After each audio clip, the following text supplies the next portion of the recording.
जय हिंद। आज की वीडियो में हम देखेंगे खान सर पॉकेट जी के बुक का क्वेश्चन आंसर। किस टॉपिक? भारतीय संविधान का। ये कैसा टॉपिक है फ्रेंड, चाहे आप किसी भी एग्जाम की तैयारी करो तो यहाँ से क्वेश्चन डायरेक्टली पूछा जाता है और ये महामैराथन होगा। कहने का मतलब कि ये जो बुक है आरबीडी समान ज्ञान पॉकेट जी के खान सर का, इसमें जितने भी भारतीय संविधान का टॉपिक दिया है सब्जेक्टिव, आज उस सभी हम इसमें कवर करेंगे।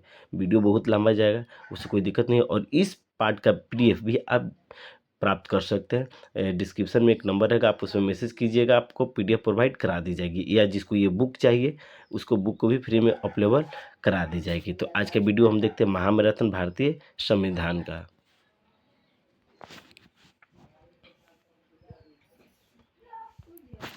देखते हैं इसमें भारतीय संविधान में। ठीक है, भारतीय संविधान में हम यहाँ से स्टार्ट करते हैं। पहले इसका कलर चेंज कर लेते हैं, कलर में हम ये रख लेते हैं। चलिए अब स्टार्ट करते हैं कि ये थोड़ा सा इसको हम जूम कर लेते हैं और उसको साइड में कर लेते हैं। ये पीडीएफ है, जिसको भी ये पीडीएफ चाहिए, ठीक है, डिस्क्रिप्शन में एक नंबर है, उस पर आप मैसेज कीजिएगा, आपको फ्री ऑफ पीडीएफ इस बुक का ही प्रोवाइड करा दी जाएगी। या भारतीय संविधान को तो इसका भी पीडीएफ प्रोवाइड करा दी जाएगी।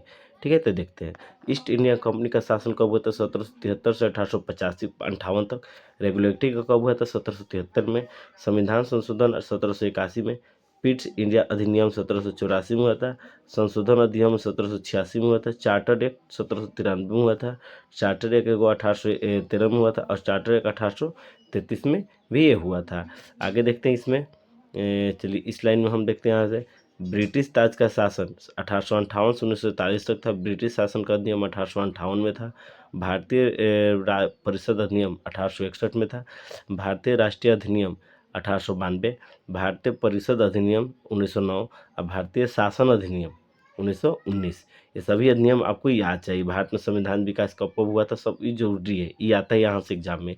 साइमन कमीशन 1927, नेहरू रिपोर्ट 1928, भारतीय शासन अधिनियम 1935, अगस्त प्रस्ताव 1940, क्रिप्स मिशन 1942, राजगोपालाचारी फार्मूला 1944, वेबल योजना 1945।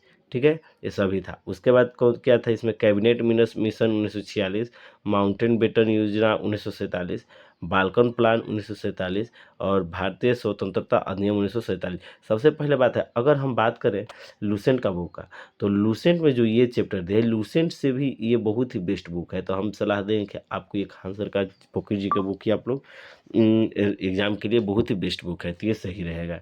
ठीक है, चलिए तो हम आगे देखते हैं।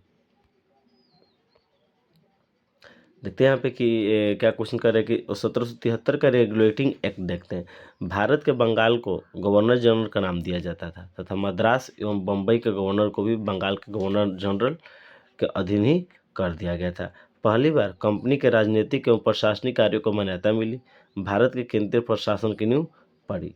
कलकत्ता में एक उच्चतम न्यायालय की स्थापना की गई, जिसमें एक मुख्य न्यायाधीश तथा 3 अन्य न्यायाधीश भी शामिल थे। अंग्रेज अधिकारियों को निजी व्यापार तथा उपहार एवं रिश्वत लेने पर प्रतिबंध भी लगाया गया था। कब? 1773 के रेगुलेटिंग एक्ट के अधिनियम के दौरान। ठीक है, आगे देखते हैं कि एक्ट ऑफ सेटलमेंट 1781 क्या है? ब्रिटिश सांसद बर्क के सुझाव पर यह एक्ट लगाया गया। किसके सुझाव पर? तो बर्क के सुझाव पर यह एक्ट ऑफ सेटलमेंट 1781 में ये लगाया गया था।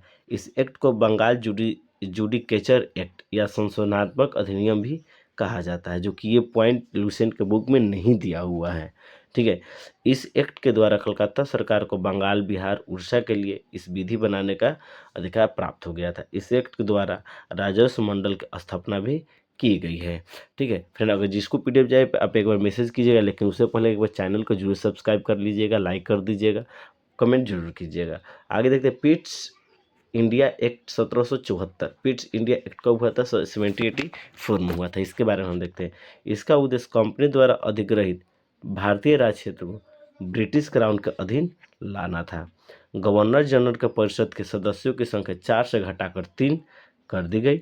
साथ ही प्रांतीय परिषद के सदस्यों की संख्या 4 से घटाकर 3 ही कर दी गई थी। कब? ये पिट्स इंडिया एक्ट 1784 के द्वारा की गई थी।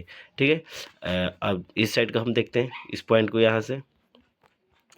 चलिए यहाँ से पॉइंट में है कि इस एक्ट द्वारा दोहरे शासन का प्रारंभ हुआ।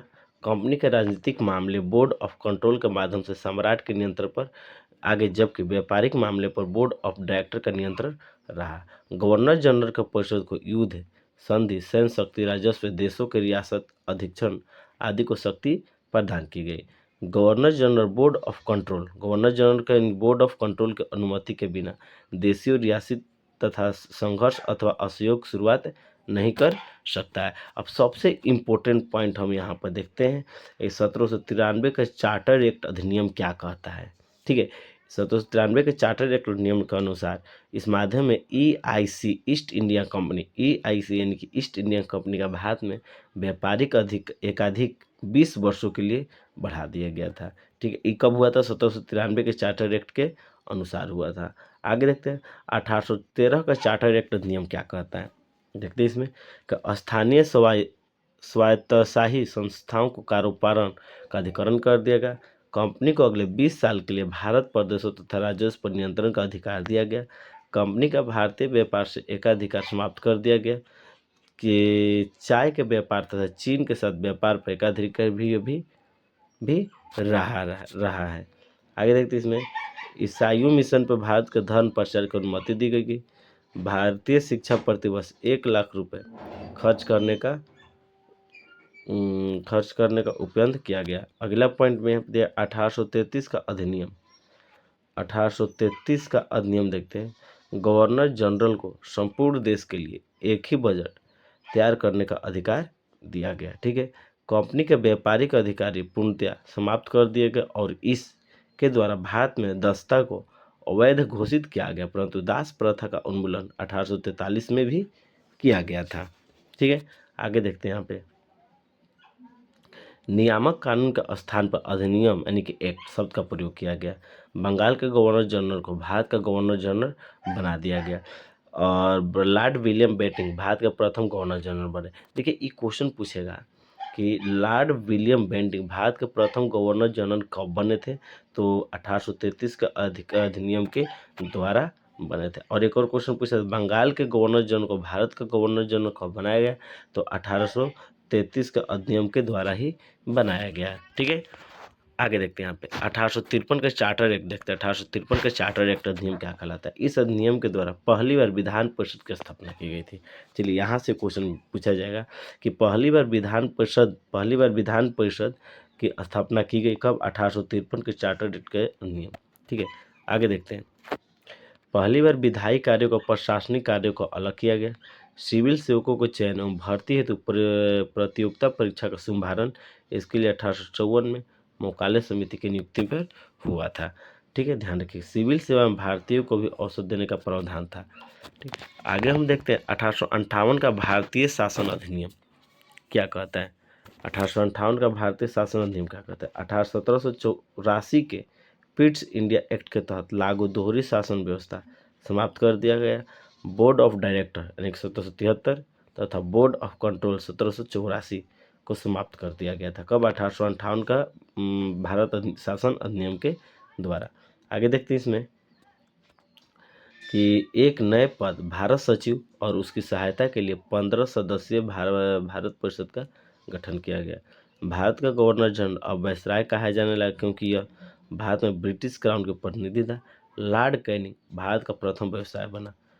हाँ, यहाँ क्वेश्चन पूछेगा लॉर्ड कैनिंग भारत का प्रथम वायसराय बना, ये कब बना था, तो बताना है कि 1858 का भारत शासन अधिनियम के तहत ये बना था।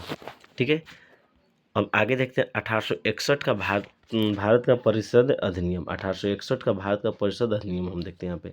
इस अधिनियम के द्वारा विभागीय प्रणाली आरंभ की गई। सबसे पहले विभागीय प्रणाली किस अधिनियम के द्वारा में आरंभ की गई, तो 1861 का भारतीय परिषद अधिनियम के द्वारा की गई, जिसके फलस्वरूप भारत में मंत्रिमंडल व्यवस्था की नींव डाली गई। किसके द्वारा, लॉर्ड कैनिंग द्वारा। वायसराय को संकटकालीन व्यवस्था को विधान परिषद की अनुमति के लिए आदेश जारी करने की शक्ति प्रदान की गई। ठीक है, आगे देखते हैं इस अधिनियम के द्वारा केंद्रीयकरण के स्थान पर विवेक केंद्रीकरण की नीति की आरंभ की गई। पहली बार कानून बनाने की प्रक्रिया भारतीयों को भी शामिल किया गया। पहली बार कानून बनाने की प्रक्रिया भारतीयों को भी शामिल किया गया। अब देखते हैं 1865 का अधिनियम में क्या कहा गया है। इस अधिनियम के द्वारा गवर्नर जनरल विधायक अधिकारों में वृद्धि की गई। इसे प्रेसिडेंट्री और प्रांतों की सीमाओं को उद्घोषणा द्वारा नियत करने तथा उसमें परिवर्तन का अधिकार दिया गया। ठीक है, आगे देखते हैं 1873 का चार्टर एक्ट। इस एक्ट के माध्यम में प्रावधान किया गया कि ईस्ट इंडिया कंपनी कभी भी भंग कर सकता है। नोट में यह दिया है कि ईस्ट EIC यानी कि ईस्ट इंडिया कंपनी को 1 जनवरी 1874 को भंग किया गया था। ये क्वेश्चन इंपॉर्टेंट है कि ईस्ट इंडिया कंपनी को 1 जनवरी 1874 को क्या किया गया था, भंग किया गया था। 1869 का नियम देखते हैं। इस अधिनियम के द्वारा गवर्नर जनरल को विदेश में रहने वाले भारतीय के संबंध में कानून बनाने का अधिकार दिया गया है। ठीक है, आगे देखते हैं यहाँ पे 1876 का शाही उपाधि कि 28 अप्रैल 1876 को एक घोषणा द्वारा महारानी विक्टोरिया को भारत का सामग्री घोषित किया गया था। कब? महारानी विक्टोरिया को 28 अप्रैल 1876 को भारत के सामग्री घोषित किया गया था। 1892 का भारतीय परिषद नियम देखते हैं। इस अधिनियम के द्वारा भारत में आंशिक रूप से पहली बार संसदीय शासन की शुरुआत की गई। इसके द्वारा अप्रत्यक्ष चुनाव प्रणाली की शुरुआत की गई। प्रांतीय परिषद के गैर सरकारी सदस्यों को अप्रत्यक्ष रूप से निर्वाचित किया गया। विधानमंडल के सदस्यों को बजट पर बात विवाद करने का प्रश्न पूछने का अधिकार प्राप्त हुआ, किंतु बजट पर मत देने और अनुपूरक प्रश्न पूछने को अनुमति भी दी गई थी।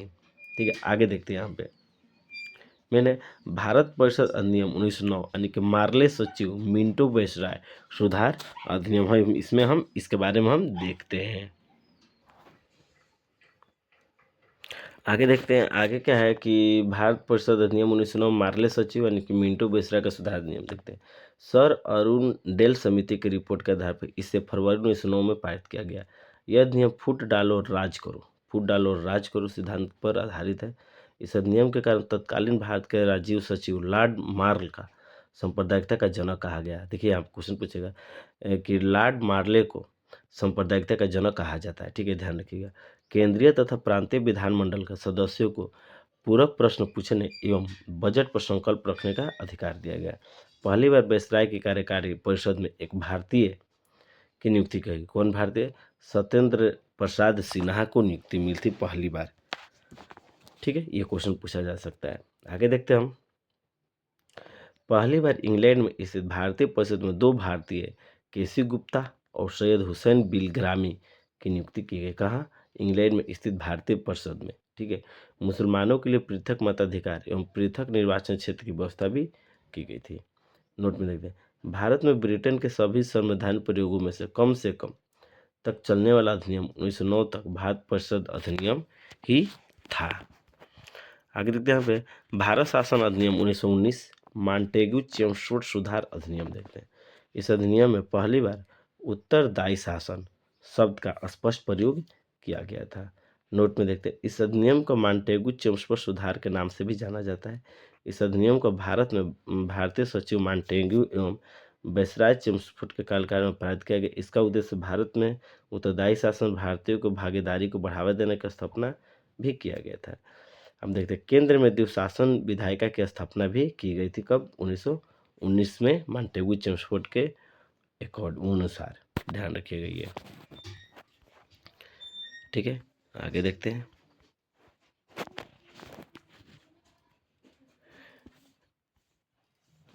आगे देखते हैं इस अधिनियम द्वारा सभी विषयों को केंद्र तथा प्रांतों को विभाजित कर दिया गया था। महिलाओं को भी मताधिकार में दिया गया था। भारत सचिव का खर्च जो 1793 में भारत का राजस्व दिया जाता था और ब्रिटिश राजस्व दिए जाने का प्रावधान किया गया। लियोनेल कार्टस द्विशासन का जन्मदाता कहा जाता है। द्वैत शासन का जन्मदाता किसे कहा जाता है? लियोनेस कार्टस को, जिन्होंने इसका वर्णन अपनी पुस्तक डायक्री में भी किया था। प्रांतों में द्वैत शासन प्रणाली की स्थापना की गई। प्रांतीय बजट को केंद्रीय बजट से अलग कर दिया गया। सांप्रदायिक प्रतिनिधि को सिख, ईसाइयों, एंग्लो इंडियन तथा यूरोपियन लोगों का विस्तारित भी किया गया। भारत में लोक सेवा आयोग का गठन का प्रावधान है। भारत सचिव को भारत में महालेखा परीक्षक की नियुक्ति का अधिकार भी दिया गया है। आगे देखते हैं, पहली बार सीमित रूप से प्रत्यक्ष निर्वाचन तथा संपत्ति कर या शिक्षा के आधार पर सीमित मताधिकार है। पहली बार द्विसदनीय व्यवस्था का प्रारंभ। इस प्रकार भारतीय विधान परिषद के स्थान पर लोकसभा तथा राज्यसभा का गठन किया गया। इसमें यह भी प्रावधान था कि 10 वर्ष के बाद एक वैधानिक आयोग का गठन होगा जो 1919 के शासन की समीक्षा करेगा, किंतु 2 वर्ष पूर्व ही 1927 में से साइमन कमीशन को भेज दिया गया। आगे देखते हैं हस्तांतरित विषय का इसमें शिक्षा, चिकित्सा, सहायता, स्थानीय स्वायत्त शासन, पुस्तकालय, सार्वजनिक निर्माण विभाग, उद्योग, सार्वजनिक मनोरंजन शामिल थे। आरक्षित विषय इसमें रक्षा, विदेश मामले, सचिव, कर, टैक्स, भूमि काल, इसमें ये सब था। ध्यान रख देख लीजिएगा आप लोग यहाँ पे। आगे देखते हैं भारतीय राष्ट्रीय कांग्रेस ने इस अधिनियम को असंतोषप्रद और निराशाजनक भी कहा था। लोकमान्य तिलक ने इसे बिना सूरज का सवेरा कहा था। ठीक है, सुभाष चंद्र बोस ने कहा कि इस अधिनियम को जनता के लिए नवीन बंधन गांठ दिए गए। ठीक है, एक अगला नियम है कि भारतीय शासन अधिनियम 1935 प्रांतों में द्वैत शासन समाप्त कर केंद्र में द्वैत शासन प्रणाली लागू की गई। यह नियम भारत में पूर्व उत्तरदायी सरकार गठन मील पत्थर का साबित हुआ। सांप्रदायिक निर्वाचन की प्रणाली के विस्तार करते हुए इसमें दलित जातीय महिलाओं को मजदूरों को शामिल किया गया और मताधिकार विस्तार किया गया। लगभग 10% जनसंख्या का मताधिकार मिला। भारत में मुद्रा और सिक्कों पर नियंत्रण के लिए भारतीय रिजर्व बैंक की स्थापना की गई। इस अधिनियम द्वारा 1937 में संघीय न्यायालय की स्थापना हुई। कब हुई? 1937 में संघीय न्यायालय की स्थापना की गई थी, ध्यान रखिएगा। इस अधिनियम में 11 राज्य और 6 जैसे बंगाल, बम्बई, मद्रास, बिहार, संयुक्त प्रांत और असम द्विसदनात्मक व्यवस्था शुरू की गई। इस अधिनियम में 14 भाग, 321 धारा और 10 अनुसूचियाँ भी थी। केंद्र और इकाइयों की भी शक्तियों का विभाजन 3 सूचियों में किया गया। पहला है संघीय सूची जो कि 59 विषय है, राज्य सूची जो कि 54 विषय है, समवर्ती सूची जो कि 36 विषय भी शामिल किया गया। अब से शक्तियाँ गवर्नर जनरल वायसराय को भी सौंपी गई थी। आगे देखते हैं यहाँ पे संघ लोक आयोग के साथ ही प्रांत सेवा आयोग का संयुक्त सेवा आयोग का गठन किया गया। इस अधिनियम के द्वारा अखिल भारतीय संघ की स्थापना का प्रावधान किया गया। पंडित नेहरू 1935 के शासन अधिनियम को इन्हें दास्ता घोषणा पत्र दास्ता का चार्टर भी कहा जाता है।